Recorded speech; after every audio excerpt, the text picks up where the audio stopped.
지난 고난주간과 또한 부활주의를 지나면서요, 저는 지금 우리가 예배를 드리고 있는 저와 여러분들이 받은 이 구원의 은혜가 얼마나 크고 놀라운지 다시 한 번 더 깨닫게 되었습니다. 왜냐하면 예수 그리스도의 그 십자가와 부활이 성도인 저와 여러분과 직접적인 관련이 있기 때문에 그렇습니다. 바로 성육신하신 하나님이신 예수님께서 십자가에서 대속하심으로써 죄 없으신 그분이, 하나님의 아들이신 그분이 피 흘려서 죽으심으로 말미암아 죄의 대가를 다 치렀기 때문입니다. 바로 그때에 사진에서도 보시듯이 저것이 성소와 지성소를 딱 막고 있는 저게 막입니다. 휘장인데요. 저렇게 지성소와 성소를 가로막고 있던 휘장이 위에서부터 아래로 저렇게 둘로 쫙 갈라졌습니다. 비로소 하나님께 나아갈 수 있는 길이 열린 것입니다. 할렐루야. 이 복된 소식을요, 히브리서 기자가 오늘 우리에게 이렇게 말씀합니다. 그러므로 형제들아, 우리가 예수의 피를 힘입어 성소에 들어갈 담력을 얻었나니, 우리가 예수의 피를 힘입어서, 여기서 말하는 성소는 지성소를 말합니다. 여기서 말하는 지성소는요, 거룩한 곳 중에 거룩한 곳이다 라고 하는 뜻을 가지고 있습니다. 그러니까 아무나 함부로 나아갈 수 없는 것이죠. 대제사장조차도 1년에 딱 한 번, 대속죄일에, 그 유대력으로 7월 10일 날 대속죄일에 한 번밖에 못 들어갑니다. 그런데 그 정결례를 제대로 행하지 않으면, 죄를 가지고 그대로 들어가면 그 대제사장조차도 죽을 수밖에 없는 바로 거룩한 곳이 바로 저 지성소라는 거예요. 그런데 우리 주 예수 그리스도께서 십자가에서 죽으심으로 이 문제를 해결하신 거예요. 이 복된 소식을 히브리서 기자가 우리에게 말씀하는 거예요. 그 길은 우리를 위하여 휘장 가운데로 열어놓으신, 아까 휘장을 보셨죠? 열어놓으신 새로운 살 길이요, 휘장은 곧 그의 육체니라. 그 휘장이 위아래에서 찢어지듯이 바로 하나님의 아들이신 그 예수님께서 십자가에서 자기 몸을 그렇게 찢기심으로 말미암아, 피를 흘리심으로 말미암아 바로 우리의 그 죄의 값을 다 치르셨다는 거예요. 그래서 하나님께서 더 이상 우리에게 죄를 묻지 않은 거예요. 그리스도 예수 안에 있는 사람들에게. 그러므로 이처럼 십자가에서 죽으시고 부활하신 예수 그리스도를 믿기 전과 후는요, 비교가 불가능할 정도로 바뀌었습니다. 변화되었습니다. 그 무엇보다도요, 죄 용서함을 받았습니다. 할렐루야. 예, 한번 따라서 할까요? 죄 용서함을 받았습니다. 믿으십니까? 예, 죄 용서함을 받았습니다. 우리의 죽었던 영이 거듭나서 새 생명을 얻었습니다. 에베소서에서 이렇게 분명하게 말씀합니다. 그는 허물과 죄로 죽었던 너희를 살리셨도다. 바로 예수 그리스도께서 십자가에서 몸 찢기시고 피 흘려 죽으심으로 말미암아 바로 우리를, 바로 생명이 없던 우리를, 죽었던 우리를 다시 살리신 거예요. 이처럼 죄의 문제가 해결되었기 때문에요, 더 이상 희생 제사가 필요 없게 되었습니다. 이제 누구라도 하나님 앞으로 나아갈 수 있는 살 길이, 바로 아까 히브리서에 뭐라고 말씀합니까? 새로운 살 길이 활짝 열린 것입니다. 바로 예수 그리스도의 그 십자가를 통해서, 그 십자가를 통과하는 사람은 누구든지 바로 하나님께로 바로 나아갈 수 있는 거예요. 그 길을 우리에게 열어주시는 거예요. 그리고 하나님과의 원수된 관계에서 이제는 하나님의 자녀가 되었습니다. 성경 우리에게 분명히 말씀합니다. 영접하는 자, 곧 그 이름을 믿는 자들에게는 하나님의 자녀가 되는 권세를 주셨다고. 여러분, 요한복음 8장에는 우리가 마귀의 자식이었다고, 마귀의 종로로 다를 수밖에 없는 그 마귀의 자식에서 이제는 예수 그리스도 그 십자가를 통과함으로 말미암아, 그 예수 그리스도를 말미암아 하나님의 자녀가 되었다고 우리에게 말씀합니다. 이런 은혜를 저와 여러분들이 받았습니다. 하나님의 자녀가 되었기 때문에 천국, 즉 하나님의 나라에서 영원히 살 수 있는 그 특권이 이미 우리에게 주어진 거예요. 믿으시면 아멘 합시다. 그러므로 이 땅 가운데서 우리가 살아갈 때에 어렵고 힘들지만 저 천국의 소망, 부활의 소망과 함께 저 천국의 소망을 가지고 살아가야 한다고 하는 이유가 바로 여기에 있는 거예요. 왜냐하면 이 땅 가운데서 죽지 않고 영원히 살아면 한 명도 없기 때문에. 다 죽고 하나님의 심판을 받을 수밖에 없지만, 그러나 주 예수를 믿는 성도들은 그 예수를 믿는 믿음 때문에, 우리 주님께서 십자가에서 그 죄의 문제를 해결하셨기 때문에 우리는요, 생명의 부활로 하나님께 나아가서 저 영원한 천국에서 영원한 생명을 살아갈 수 있기 때문에 그 은혜가 저와 여러분들에게 주어졌습니다.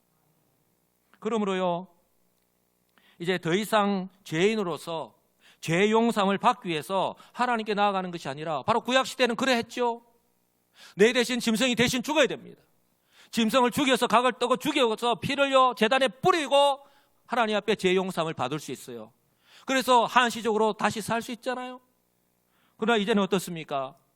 이제는 예수 그리스도로 말미암아 죄 용서를 받았기 때문에, 이제는 하나님의 자녀가 되었기 때문에 여전히 죄 가운데 있는 이 세상 속에서 살아갈 때에 그들과는 구별된 성도로 살아가기 위해서 새 힘을 공급받기 위해서 하나님께 나아가는 것입니다. 우리가 하나님의 자녀이기 때문에 오늘 이 자리에 나와서 하나님께 예배를 드리고 지금 이 시간 하나님의 말씀을 받고 있는 거예요. 내가 하나님의 자녀임을 재확인하고 우리가 새로운 힘을 공급받아서, 여러분 배터리도 계속해서 사용하면 우리 핸드폰 배터리 방전되잖아요. 그럼 어떻게 합니까? 재충전을 해야 사용할 수 있잖아요. 우리가 한 주간에 살아갈 때에 세상의 여러 가지 일들로 우리가 얼마나 상처를 받고 어렵고 힘든 일을 당하고, 우리가 다시 한 번 더 이 주일날에 이 예배를 통해서 하나님 백성임을 재확인하고 하나님 주시는 그 능력을 공급받아서 또 한 주간에 삶을 우리가 살아갈 수 있는 거예요. 왜냐하면 우리 성도들이요, 예수를 믿고 구원은 받았지만 바로 천국으로 직행하는 것이 아니라 여전히 사단 마귀의 영향력 아래에 놓인 이 세상 속에서 살아가야 하기 때문에 그런 것입니다. 그리고요, 예수님 당시나 또한 지금이나 사단 마귀가요, 여전히 우리 앞에 놓인 이 환경을 통해서, 이런 문제들을 통해서 성도들의 마음을 미혹하고 있기 때문에 그런 거예요. 지금 이 세상이 지난 2년 이상을 코로나 영향을 받았잖아요.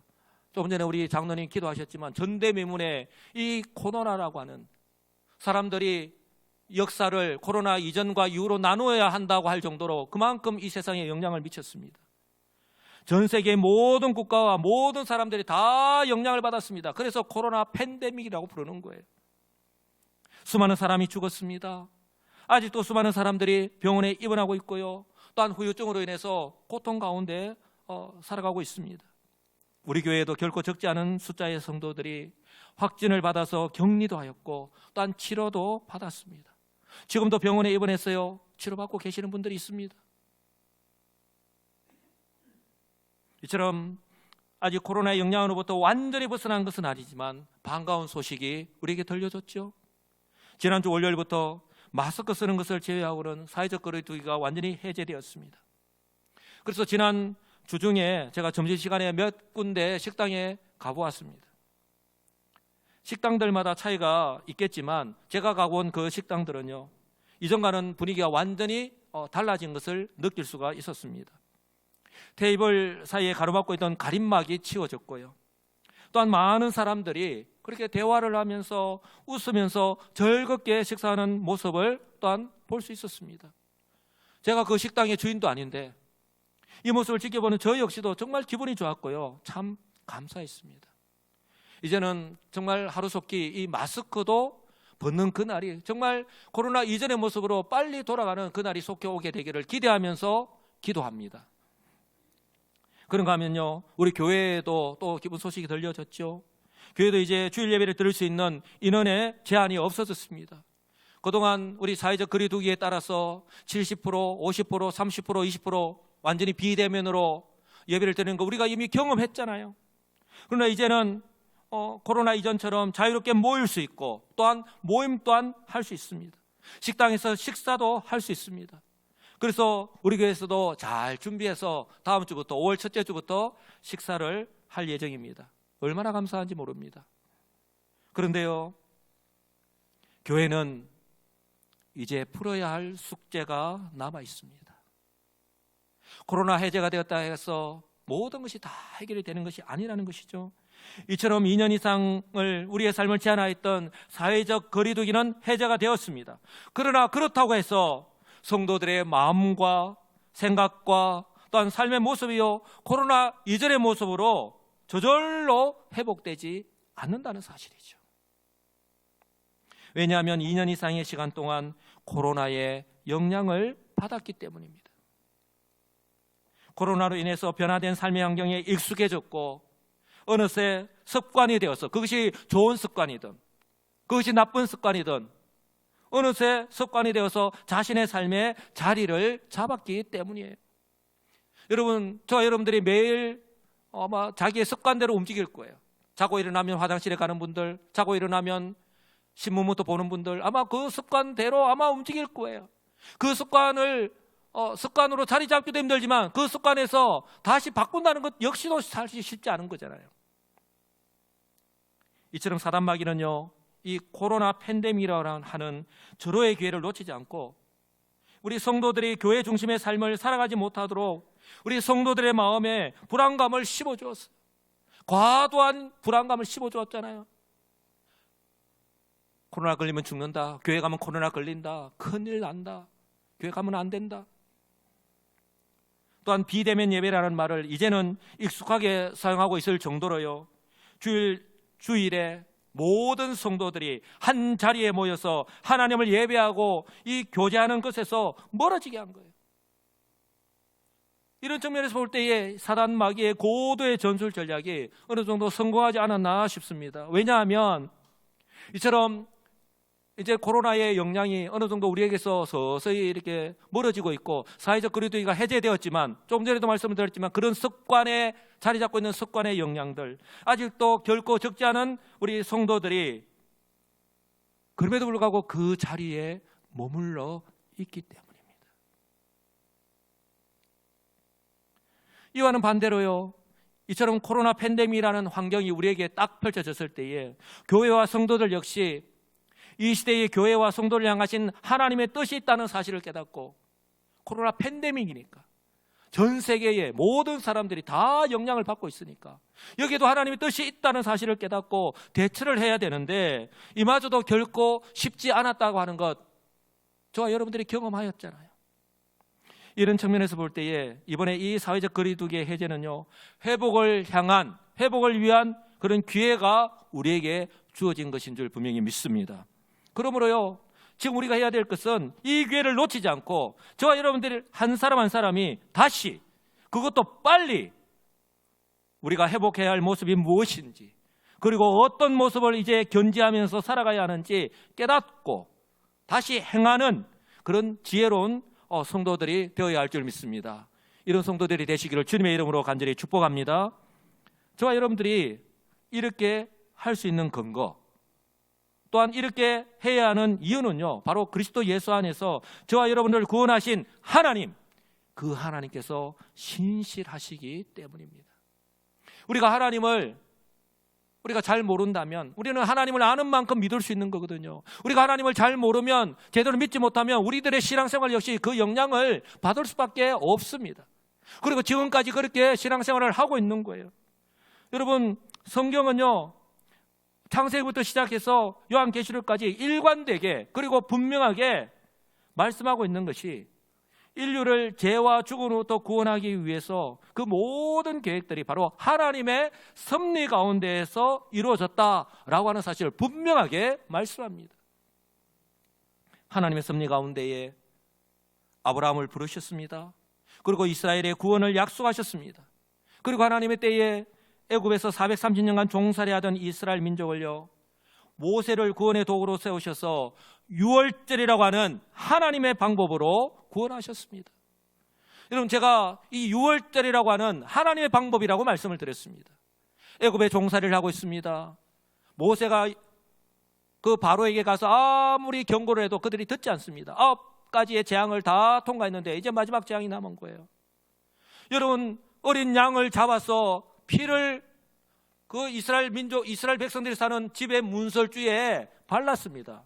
여러분, 집의 피, 어린 양의 피에 문설주의 피를 발랐다고 해서 어떻게 사람이 죽을 수도 있고 죽지 않을 수도 있다는 거예요. 그런데 하나님께서 모세에게 말씀하신 대로 그 양의 피가 묻어있는 이스라엘 백성의 집은요, 다 넘어간 거예요. 죽음의 그림자가 넘어간 거예요. 그래서 패스 오버를 하는 거예요. 그 담을 넘어갔다는 거예요. 그래서 그게 유월절이에요. 그러나 그 애굽에 있는 모든 애굽 사람들 그리고 심지어 가축들까지도 그날 다 죽임을 당했잖아요. 사람의 일로는 이거는 하나님이 아니고서는 결코 있을 수 없다는 거 하는 거예요. 그래서 제가 바로 이 유월절이라고 하는 하나님의 방법으로 하나님께서 이스라엘 백성들을 구원하셨습니다. 이처럼 유월절을 통하였어요. 택하신 이스라엘 민족을 구원하신 것은 바로 후일에 성육신하신 예수 그리스도의 그 십자가의 죽으심이라고 하는 이 하나님의 방법을 통해서 인류를 향한 하나님의 구속 계획을 성취하실 것을 이제 미리 보여주신 것이죠. 예표하신 것입니다. 그것이 언제 이루어졌습니까? 그때로부터 1500년 뒤에 이스라엘 민족이 로마 제국의 통치 아래에 있을 때에 이처럼 성육신하신 예수 그리스도를 통하여서 십자가에서 죽으심으로 그 약속을 성취하신 거예요. 할렐루야. 바로 요한복음 3장 16절 말씀 그대로입니다. 하나님이 세상을 이처럼 사랑하사 독생자를 주셨으니 이는 그를 믿는 자마다. 성육신하신 예수 그리스도, 십자가에서 죽으신 예수 그리스도, 바로 그 주님을 믿는 자마다 멸망하지 않고 영생을 얻게 하려 하십니다. 바로 우리에게 구원해 약속하신 그대로 구원하시기 위해서인 거예요. 그리고 지금은 어떻습니까?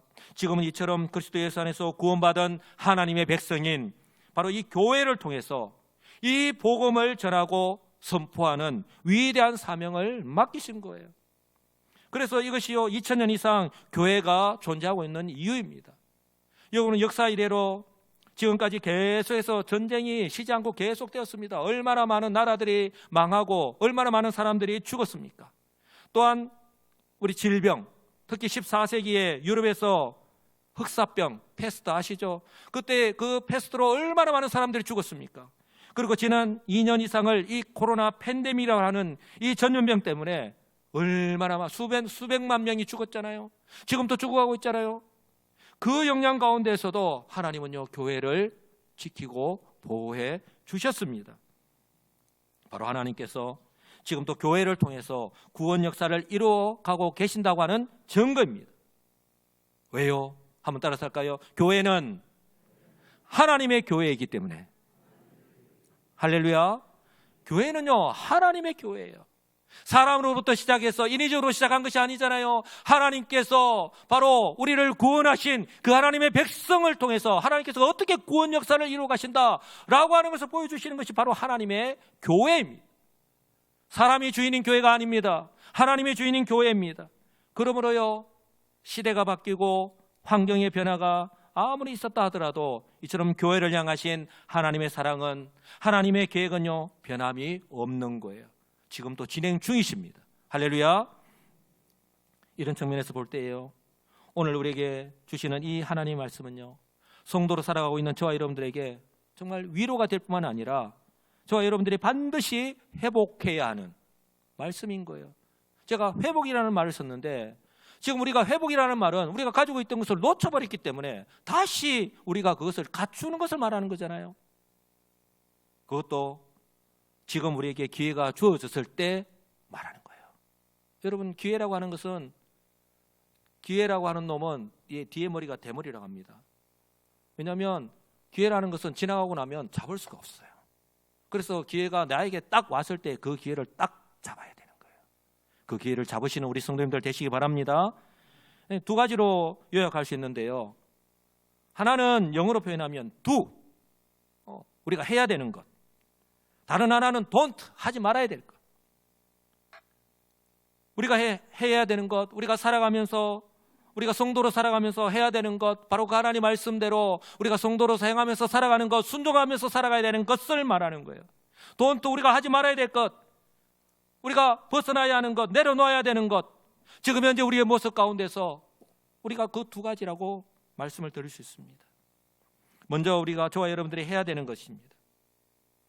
사랑하는 성도 여러분, 하나님은요 한번 약속하신 것은 반드시 지키시고 그 무엇보다도 구원하신 당신의 백성과 언제나 함께 하시는 신실하신 하나님이시라고 하는 사실을 굳게 믿는 것입니다. 할렐루야.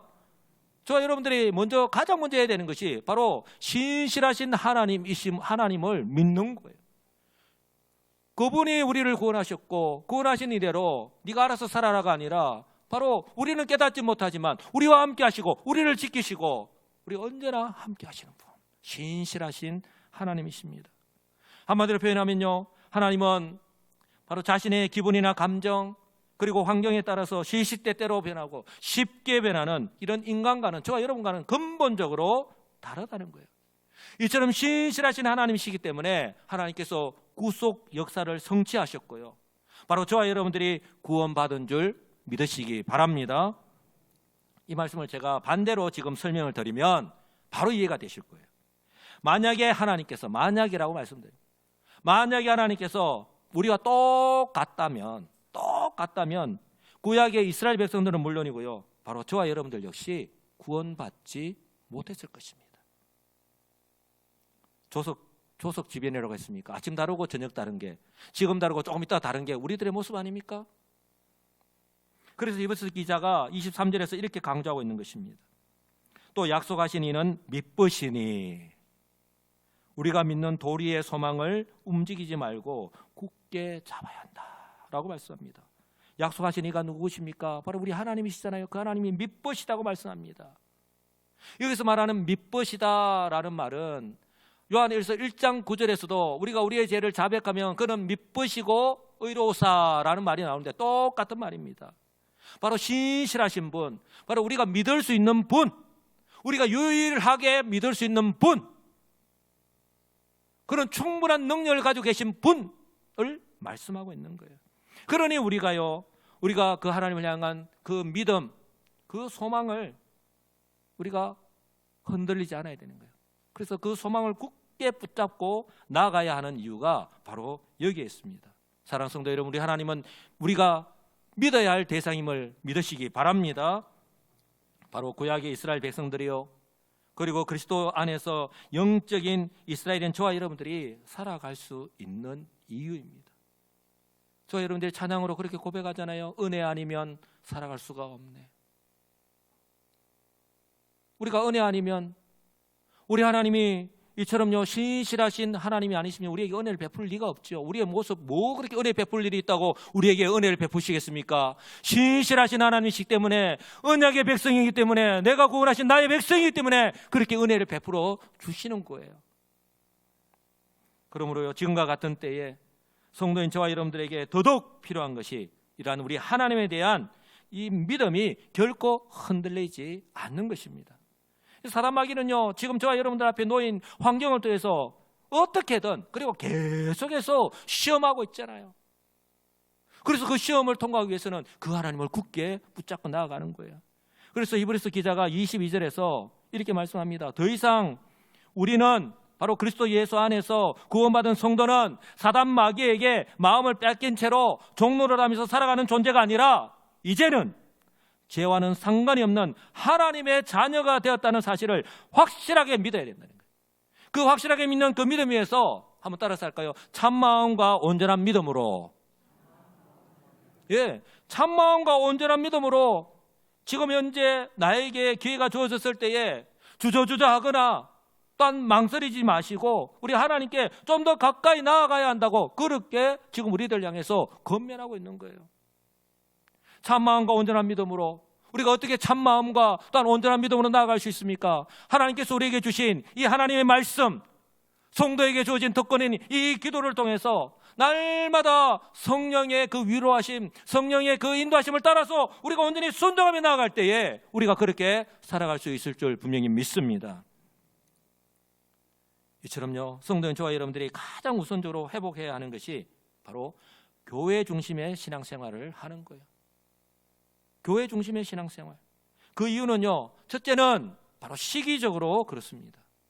여러분, 지난 그 2년이 넘는 시간을 우리는요, 코로나라고 하는 역사상 유례가 없는 이 전염병에 어떻습니까? 온 매스컴이, 그리고 사람들의 눈과 귀가, 그리고 마음이, 관심이 완전히 집중되어 있었잖아요. 사로잡혀 있었잖아요. 그러나 그 시간에 이 세상의 모습은 어땠습니까? 우리 예수님께서 말씀하신 바로 마지막 때에 나타나는 그런 징조가 계속해서 나타나고 있었습니다.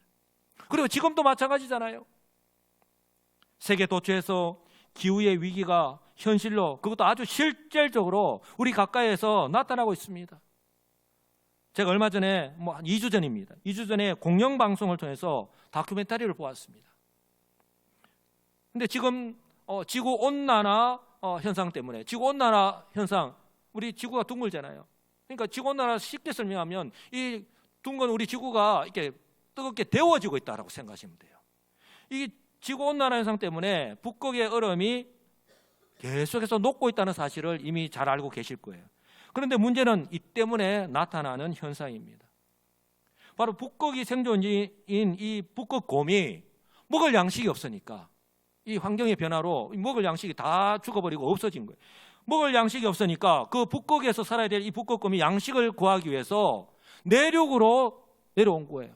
몇 킬로를 내려온 것이 아니라 수백 킬로를, 이 북극곰이 수백 킬로를 내려온 거예요. 그러니까 사람이 살고 있는 지역으로, 곰이 자기들이 살고 있는 지역에서 살아야 되는데 사람이 살고 있는 지역으로 내려온 거예요. 그래서 사람들이 위험을 당하게 된 것입니다. 그러니 사람들이 살고 있는 마을이 비상이 걸릴 수밖에 없는 것이죠. 아울러 기온이 올라가서 또한 얼음이 녹으니까 지하에 갇혀있던, 수백 년 동안 갇혀있던 그 지하의 탄저균이, 탄저균이 얼마나 위험한가 저는 잘 모르겠지만, 생존해서 이 탄저균이 이제 다시 이렇게 살아나니까 이 술록을 비롯한 초식 동물들이 이제는 떼죽음을 당하는 그런 현상들이 나타나고 있는 거예요. 이것이 지금 세계 도처에서 일어나고 있는 기후 현상입니다. 아울러 우리 러시아의 우크라이나 침공을 통해서 알 수 있듯이 어떻습니까? 민족이 민족을, 나라가 나라를 대적해서 전쟁이 일어나고 있잖아요. 이 때문에 얼마나 많은 사람들이 죽고 또한 난민이 생겨나고 있는지 모릅니다. 지금도 크고 작은 이 전쟁들이 일어나고 있습니다. 또한 세계 도처에 지진이 나고, 그래서 도시가 파괴가 되고 사람들이 죽고, 또한 세계 도처에서 기근이 일어나서 우리는 잘 알지 못하지만 굶어서 죽는 일들이 저 아프리카에서도 계속해서 일어나고 있는 일입니다. 지금 현재 이 세상에서, 우리는 잘 모를 뿐이지만 이 세상에서 일어나고 있는 현상들입니다. 우리 주님께서 마지막 때에 일어날 징조다라고 하신 말씀 그대로입니다. 둘째는요, 2년 이상 지속된 이 코로나의 영향으로 정말 많은 변화가 있었기 때문이에요. 너무나 많은 어떤 사회의 변화들, 삶의 환경의 변화들이 있었는데, 그런 걸 이야기하기에는 너무 광범위하고 우리 교회로 국한을 시킨다면, 그 무엇보다도 코로나 이전에 우리가 경험하지 못하였던 비대면 예배에 익숙하게 되었습니다. 코로나 이전에 우리가 비대면 예배라는 용어조차 사용하지 않았습니다.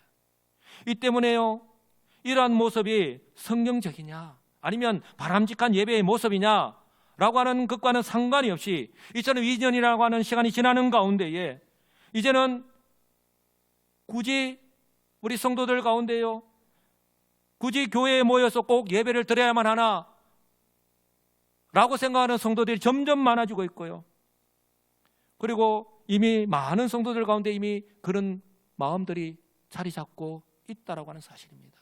여러분, 우리 교회만이 아니라요, 지금 우리 교회 우리나라의 전체의 교회에 일어나고 있는 현상들 가운데 하나입니다. 심각한 문제가 아닐 수가 없습니다.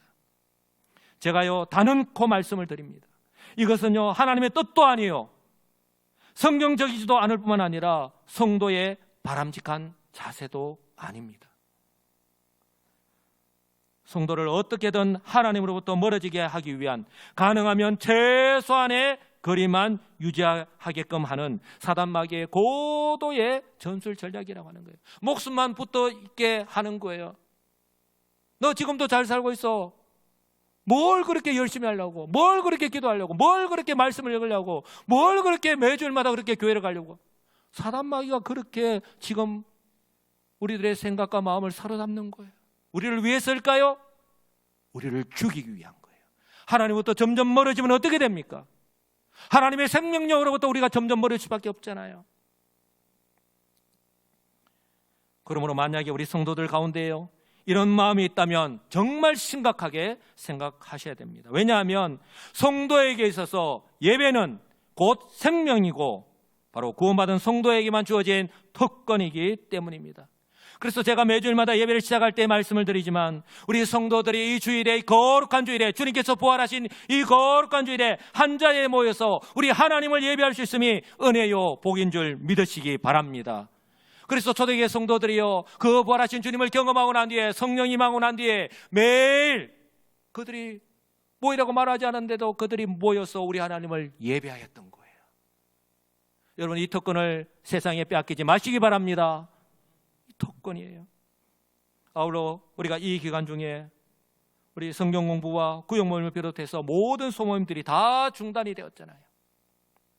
성도들과의 교제가 사실상 중단이 되었습니다. 이 기간 중에 가까이 지내는 성도들은 서로 소식을 잘 이렇게 알 수 있었지만, 그러나 대부분의 성도들의 소식은요, 우리가 알 수가 없잖아요. 교회에서도 성도들의 가정에 무슨 일이 있었는지 성도들이 알려주지 않으면요, 모르는, 정말 교회가 교회로서의 기능이 중단되었다라고 해도 과언이 아닐 정도였습니다. 사랑하는 성도 여러분, 이처럼 사회적 거리두기가 해제되었다고 했어요. 교회가 저절로 마치 아무 일도 없었다는 듯이 코로나 이전의 모습으로 회복되지 않습니다. 회복되기 위해서는요, 2배 이상의 힘이 필요한 거예요. 여러분, 우리가 차를 타고 가다가 신호등이 받아서 섰습니다. 정지를 했습니다. 그때 다시 출발할 때 얼마나 더 힘이 필요하잖아요. 그런데 그렇게 출발하려고 하는 차와 그리고 뒤에서 계속해서 달려오는 차는요, 가속도를 받아서 달려가기 때문에 차이가 날 수밖에 없잖아요. 중단했다 가면 배 이상의 힘이 들 수밖에 없는 거예요. 왜냐하면 성도들 역시 코로나 이전의 모습이 아니라 이 기간 중에 어떤 모습으로든지 영향을 받았기 때문입니다. 그럼에도 불구하고 제가 담임 목사로서 참 감사한 것은요, 이 기간을 연단의 기간으로 삼고 순종하면서 따라주신 우리 성도님들 때문입니다. 그렇게 믿음으로 순종하며 따라주신 우리 모든 성도들께 다시 한 번 더 감사를 드립니다. 그래서 세 번째 이유인데요, 올해 우리 교회의 표처럼 올해 우리가 이 옛적 같게 하옵소서라고 하는 이 표를 우리가 중심으로 올 한 해 우리 교회가 하나님의 은혜로 다시 한 번 더 우리의 신앙과 또한 삶이 회복되기를 소망하면서 예배의 회복, 기도의 회복, 전도의 회복, 섬김의 회복을 향해서 지금 열심히 달려가고 있습니다. 제가 괴롭히기 위해서 이렇게 달려가야 한다고 외치는 것이 아닙니다. 바로 이것이 우리 성도인 우리가 해야 될 일이기 때문에 우리가 이렇게 하지 않으면 우리는 도태될 수밖에 없고, 여러분, 중립지대는 없는 거예요. 담임 목사로서 바라는 것은요, 20%의 성도들만 관심을 가지고 참여하는 것이 아니라, 따라가는 것이 아니라 모든 성도들이, 한번 따라서 할까요? 모든 성도들이, 모든 성도 하면 내가 반드시 포함이 되잖아요. 모든 성도들이 바로 올 한 해에 내가 달려가야 하는 이 신앙의 레이스라고 생각하시고, 그래서 밖에서 어떻게 하느냐 이렇게 구경만 하는 것이 아니라 이제는 내가 직접 이 신앙의 레이스에 참여하시는 우리 성도님들이 되시기를 주님의 이름으로 축복합니다. 이를 위해서요, 우리 성도 한 사람 한 사람이 서로 돌아보는 것이 필요한 거예요. 그래서 오늘 말씀처럼 서로 돌아보고 또 사랑과 선행으로 이렇게 격려해야 되는 거예요. 왜요? 우리 교회는 믿음의 공동체이기 때문입니다. 우리가 믿음으로 한 형제 자매가 되지 않았다면 아무런 상관이 없는 사람이에요. 그러나 예수 그리스도 안에서 우리 여수 시민교회는 한 가족이잖아요. 믿음의 공동체입니다. 우리가 주님의 십자가로 하나님과의 그 관계가 회복이 되었고 그 사랑을 누리면서 살아가고 있듯이, 이처럼 그리스도 예수 안에서 한 가족된 우리 여수 시민교회 성도들 역시 자기 자신을 사랑하듯이 성경의 말씀대로라면 바로 자기 자신의 몸처럼 우리 성도들 역시 그렇게 사랑할 줄 알아야 한다고 말씀하잖아요.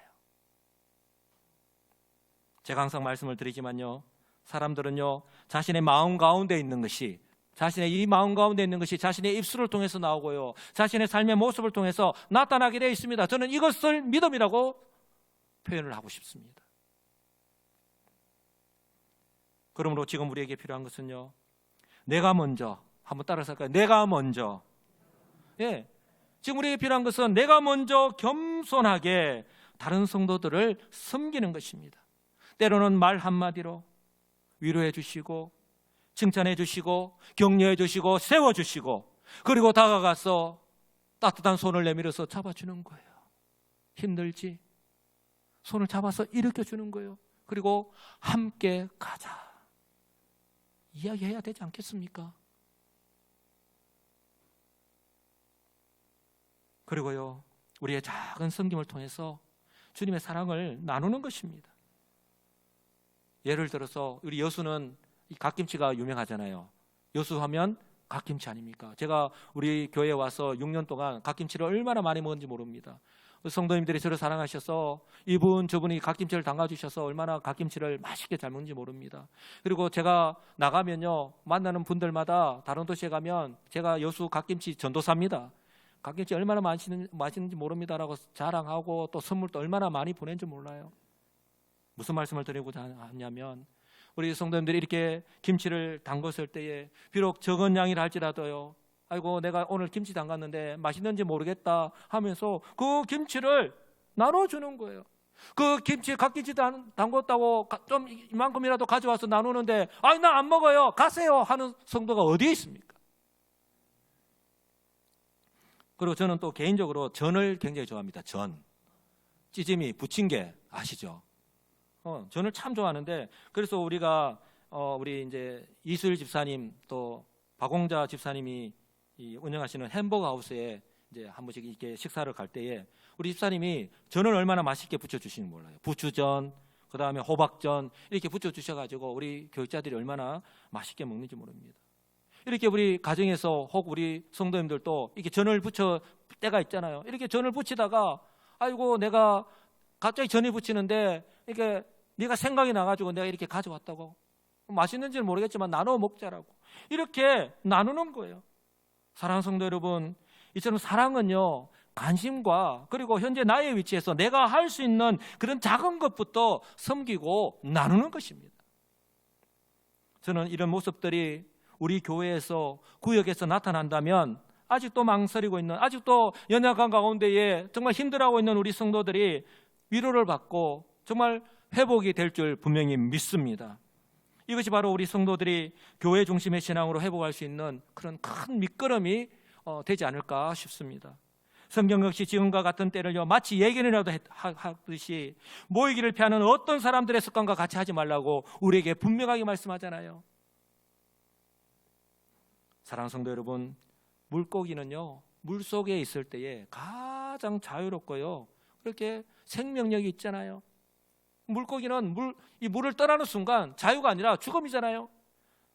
성도는요, 교회 중심의 신앙생활을 할 때에 이런 은혜와 복을 누릴 수 있다라고 하는 사실을 꼭 기억하시기 바랍니다. 그리고 이것이 성도의 바람직한 모습입니다. 바라기는 우리 교회 역시 이처럼 교회 중심의 신앙생활을 회복하여서 코로나 이전의 신앙의 모습을, 아니 이보다 더 한 단계 더 성숙한 우리 성도들, 그런 우리 여수 시민교회로 거듭나기를 우리 주 예수 그리스도의 이름으로 간절히 축복합니다.